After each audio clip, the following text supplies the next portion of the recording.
চাঁদপুরে আর্মি আসে, বরিশালের এমএনএ মঞ্জু সেখানে ইচলি রেস্ট হাউসে এসে আশ্রয় নেন। উনি ফরিদগঞ্জ হয়ে ফেনী হয়ে কলকাতায় আগরতলা চলে যান। উনি আমাদের দায়িত্ব দিয়ে যান যে সেখানে কতগুলো ব্রিজ আছে, হাজীগঞ্জ পর্যন্ত বড় ব্রিজ, এগুলি করার জন্য ট্রাঙ্ক রোড এবং রেল রোড। রেল রোড দিয়ে আবুল খায়ের পাটের আমি হেঁটে গেলাম, আবার ট্রাঙ্ক রোড দিয়ে হেঁটে আসলাম। আমাদের সাথে পিস্তল আছে তখন। তা সম্ভবত 28শে এপ্রিল চাঁদপুরে আর্মি আসে। আমরা অ্যাম্বুশ নেই ইচলির এই পাড়ায়, তখন তো ইচলি দিয়েই আসা যাওয়া, একটা ফেরি আছে, কালাচাঁদ নামে একজন আমাদের ফরিদগঞ্জেরই সে ফেরি চালাতো। তো করিম সুবেদার সাহেবের নেতৃত্বে সেখানে গিয়ে আমরা অ্যাম্বুশ নেই। এগুলি কিন্তু আমাদের লোকাল অস্ত্র সব এবং লোকাল ট্রেনিং। যে ওরা যদি নদী ক্রস করার চেষ্টা করে, ফেরিতে উঠে, তখনই আমরা তাদেরকে অ্যাটাক করব এবং করিম সুবেদার এই প্রথম ফায়ার অফেন করতে বলবেন, এর আগে যাতে কেউ না করে। তো সবাই সেখানে ওইভাবেই একেবারে ওই গাছতলা পর্যন্ত থেকে শুরু করে এইদিকে ঢালিরঘাট পর্যন্ত অ্যাম্বুশ নিয়ে আসেন। চাঁদপুর শহরে উঠে তখন কিছু লোকজন ওখানে থানার অস্ত্র টস্ত্র এগুলি নিয়ে, মানে শুনেছি এরকম যে তারাও সেখানে অস্ত্র সেগুলি নিয়ে করছেন। তো দেখা গেল যে 28 তারিখে আর্মি ঢুকলেন, কিন্তু শহরে ঢুকলেন না। অনেকক্ষণ পরে আমরা টের পেলাম যে তারা টেকনিক্যালে ঘাঁটি গাছছে। তো টেকনিক্যাল তো তখন শহর থেকে অনেক দূরে, এখান থেকে দেখা যায়। তখন বর্ষার ইয়েটা শুরু হয়ে গেছে। তো আমরা ভাবছি যে একবার সাঁতরি আমরা ওপারে যাবো আর কি। তখন বললো যে না, এইভাবে যাওয়া ঠিক হবে না, আমাদের কাছে যেই অস্ত্র তা দিয়ে আমরা এটা কভার করতে পারবো না, আমাদের এই পজিশন থেকে সেখানে নড়া যাবে না। তো ওরা আর সেখানে আসলে শহরেও ঢুকলো না, ক্যান্টাল ইয়েতে থেকে গেল। পরে তো সেখানে আমরা ওখান থেকে অ্যাম্বুশ তুলে নিয়ে আসলাম। আর এখান থেকে ট্রেনিং ক্যাম্পটা পাইকপাড়া স্কুলে চলে গেল। ফরিদগঞ্জে আসার পরে সেখানে ওই পাইকপাড়া ট্রেনিং ক্যাম্পটাও সেখানে বন্ধ হয়ে গেল। তখন আমাদের প্রতি একটা ছিল যে ওদের অ্যামুনিশন লস করানো, আর্মিদের, মানে একদম নিরাপদ থাকতে না দেওয়া। তখন খায়ের পাটারি সহ আমরা 3টা স্পট থেকে প্রতিদিনই সেখানে মানে ফায়ার অফেন করতাম বাজারের দিকে। আমরা একটা করলেও ওরা ব্রাশ ফায়ার করে, 22টা তাদের গুলি বেরিয়ে যায় একসঙ্গে।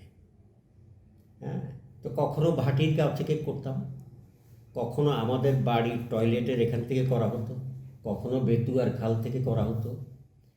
এইভাবে করার কারণে ওদের মধ্যে ধারণা ছিল যে তার মানে মুক্তিবাহিনী আছে এবং তারা তার ঘেরাওর মধ্যেই আছে, যেহেতু 3 দিক থেকে আসতেছে। ফলে তাদের প্রতিদিনই এইভাবে অ্যামিউনিশন লস করতো তারা, প্রচুর বেরোতে সাহস পায়নি, করতো না তারা। এইটা একটা পর্যায়ে ভারতে ট্রেনিং দিতে যাবে। আমরা তখন জানতাম না যে একটা লিমিট ছিল, এম্বার্গো ছিল। সেটা হলো যে যারা কমিউনিস্ট পার্টি করেন বা চীন এবং রাশিয়ানপন্থী, তারা যাতে সেখানে কোনোভাবেই এখান থেকে কোনো সার্টিফিকেট নিয়ে ইন্ডিয়া যেতে না পারেন।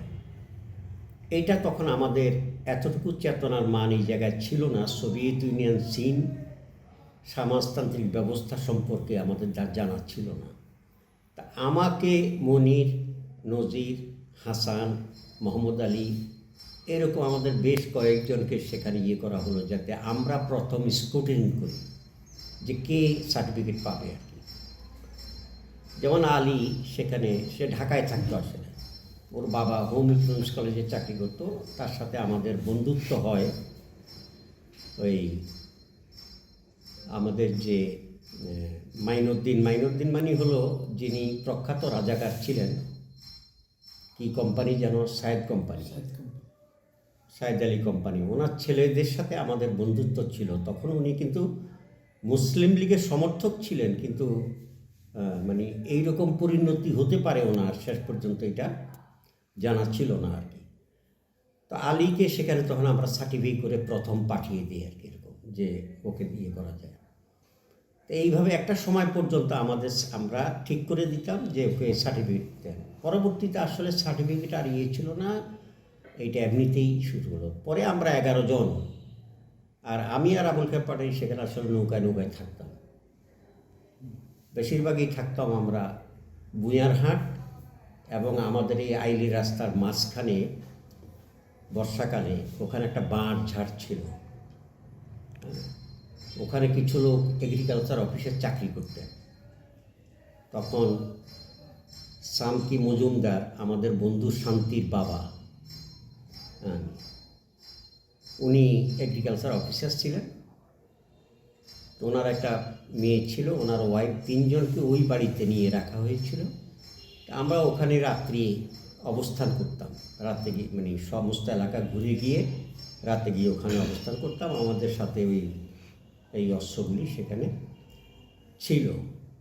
আর একটা অপারেশন আমরা করেছি, একটা লোক সেখানে চিটং থেকে পাঞ্জাবি, সে ভুল পথে ফরিদগঞ্জ হয়ে চাঁদপুরের দিকে যাচ্ছিল, তখন তাকে অপারেশন করতে হয় আমাদের। তার কাছে একটা মানে তখন তো পিস্তলের কোনটার কী ধরনের ক্ষমতা এই সম্পর্কীয় ধারণা সেখানে ছিল না, কিন্তু এটা দেখেই বোঝা যেত যে এটা খুবই উন্নত মানের একটা পিস্তল। তাকে বাংলা বাজারের উত্তরের ফলে সেখানে অপারেশন করা হয়, সেই পিস্তলটাও সেখানে সাথে নিয়ে আসি আমরা।